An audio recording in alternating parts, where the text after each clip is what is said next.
All right, welcome back to Women's Strength and Bodybuilding, where we highlight beautiful and talented women who compete.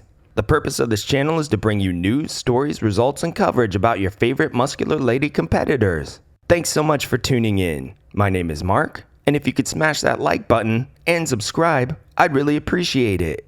Click the bell icon to get notified whenever I upload new content. So let's go. I wanted to talk about Juliette Bergman. If you saw my video on Andrea Shaw, I mentioned the two share some similarities in both their stories. To say that Juliet is a late bloomer is putting it way too lightly. And we'll see in her contest history that she had one of the greatest and most spread out comebacks in the history of the Miss Olympia. I suppose I don't need to mention it again that Juliet is yet another one of my all-time faves. She's like a fine wine, gets better with age, and brought her best physique and conditioning much later on in life.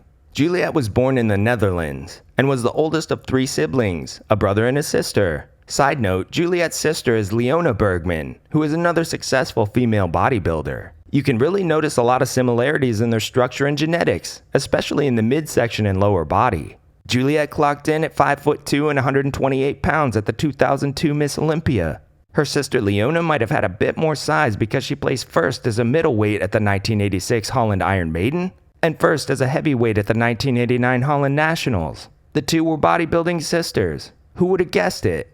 Both of their physiques have an incredibly feminine shape. It just appears that Juliet had ambitions of competing globally, whereas her sister stuck to the local circuit and only competed in shows in Holland.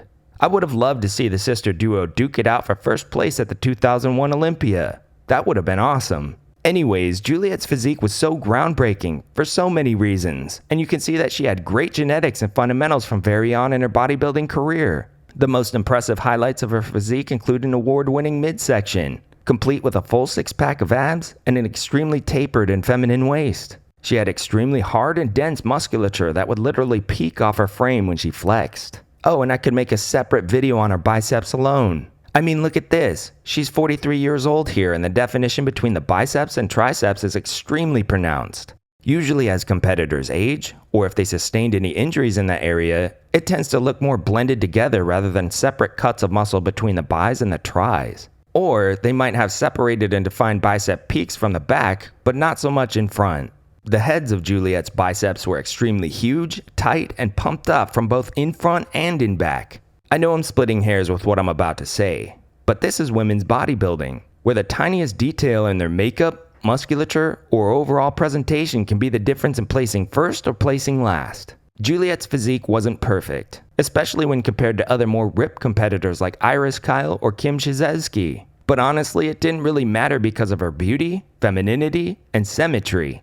Back in the 2000s era of women's bodybuilding, symmetry was as good as gold, and what it meant back then was that all the muscle groups complemented each other, and it all flowed together. Juliet had a huge genetic advantage in this regard, where she could hold on to extra water weight, or have certain areas that weren't quite as ripped, but it all flowed together so well on her body that it actually ended up adding to her physique rather than detracting. See for yourself. The announcers in this clip from the 2002 Olympia even say that she's holding on to a bit more water weight, and still manages to get away with it. Listen. I'd like to see Juliet a little bit drier. She seems like she could be carrying a little bit more water than she'd like to, but with a physique like that, she almost manages to get away with it. She does. She looks good. Again, that gold standard of beauty, symmetry, and a feminine shape blended away certain aspects of her physique that might have cost other competitors major placings. I mean, just look at Margie Martin in the 22 Olympia. Just the fact that both ladies were competing in their early 40s and looked this good is insane just on its own. But when you contrast Juliet to Margie, you can definitely see what I'm talking about. And it's not to say that Margie wasn't impressive in her own right by any means. She has her legacy, and if you ask me, it's akin to Dexter Jackson in the men's divisions, which is really impressive. This is just to highlight Juliet's genetics. So Juliet was able to transform what some might label as areas of improvement into strengths, and present a really complete look that dominated the lightweight division and the overall division at the 2001 Miss O. Oh, and her tan might have been a factor too. She had this really pretty golden color which made her look just like a statue. It looked even better under the lighting and was applied flawlessly. Beautiful color. You talked about the color, but she's got a real nice bronze gold look, and it was applied beautifully, and she's really showcasing a great package. Much like Linda Murray, Juliet had a good base of smooth and clear skin, which made the individual muscle fibers really pop with her tan and oil. Juliet is another competitor that has such a long contest history that going into detail about each show would take entirely too long. Certain websites list 28 shows that she competed in across the 80s and early 2000s, so I'll leave a link to those if you want to check out her full contest history. But this is where that comeback I spoke about earlier comes into play. Juliet started out with a bang in 1982, placing first in the lightweight division in her first 2 shows. Throughout 83 and 84, she had a flurry of second and third place finishes in local shows like the Dutch Nationals. In 84, she won another first place finish at the Holland Grand Prix. The key point about these Dutch National and Grand Prix shows is that they were part of the NBBF, or Netherlands Bodybuilding Federation, which has since become part of the IFBB. So 1985 is when Juliet competed in and won her first IFBB show in the lightweight division, which was the European Amateur Championships. 85 must have been a really tough year for her, because after winning the European, she went on to place 15th at the Olympia, being beaten out by the likes of the legendary Kay Baxter, Gladys Portuguez, Carla Dunlap, and Corey Everson, who was just 2 years into her 6-year Olympia reign. Talk about a tough break. But if you ask Juliet what her top first place titles were, she'd tell you the 1985 Dutch National Championships, the 85 European, the 85 World Championships, the 86 Pro World Championships, and the 86 Pro World Couples Championships with Tony Pearson. After these shows is where we get into one of the best comeback stories of all time, let alone women's bodybuilding. For whatever reason, Juliet's placings began to fall drastically in the late 80s. She was disqualified in 1988 from the Pro World Championship and placed 15th at the same show the following year. If you remember, she won first place at this same show just 4 years prior. After placing 15th in 1989, she decided to take a break. She originally wanted to return to competing in 1991, but was battling an injury that kept her on the sidelines longer than she anticipated. Still, she remained active by being a pro judge and secretary-treasurer of the NBBF, or Dutch Bodybuilding and Fitness Federation. She eventually moved on to become a judge for the IFBB. While working as a judge for the IFBB, she entered the 2001 Olympia, 12 years after her last competition at the 89 Pro World Championships. She ended up placing first as a lightweight and overall, beating the GOAT, Iris Kyle. Can you imagine the shock Iris must have felt that another competitor who was 5 inches shorter, 30 pounds lighter, and 15 years older beat her, a heavyweight, for the overall at the Olympia? That's just crazy. And it speaks volumes about Juliet's insane genetics.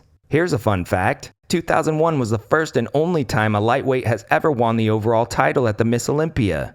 Juliette Bergman, against all odds. If you ever get the chance to watch her posing routines from these old Olympias, definitely do so. You can find 1 or 2 of them on YouTube, or buy the videotapes or downloads from GMV. It's pretty funny listening to the commentators, who are all in shock and disbelief about how wonderful she looks at her age. So amazingly enough, this woman is 43 years old. Beautifully shredded muscle specimen. And I totally agree. I can only imagine that it looked even more impressive in person. Juliet continued to compete in and win the Olympia in 2002 and 2003, but only as a lightweight. She ended up getting beaten out by Linda Murray, who was also on a comeback train of her own, for the overall titles. So according to Juliet, those are her best shows. She was inducted into the Hall of Fame in 2009, and was also announced as the best bodybuilder of all time in the Netherlands. Also, since 2009, she's been the president of the Dutch Bodybuilding and Fitness Federation, and a member of the IFBB Executive Council. Nowadays, she lives in the Netherlands and Thailand, and can be found on Instagram posting beautiful classic photos of her physique, funny cat photos, and travel pictures. So head over to her page and give her a follow. What a career. What a story. Juliet shows us that it's never too late to do something great in life. Greatness can come to us at any time. And just because we encounter setbacks along the way, it doesn't mean the dream is gone. It just means that it's on pause for now. And with hard work and persistence, our dreams can come true. Please like the video if you enjoyed it, leave a comment about Juliet, and subscribe for more great women's strength and bodybuilding content.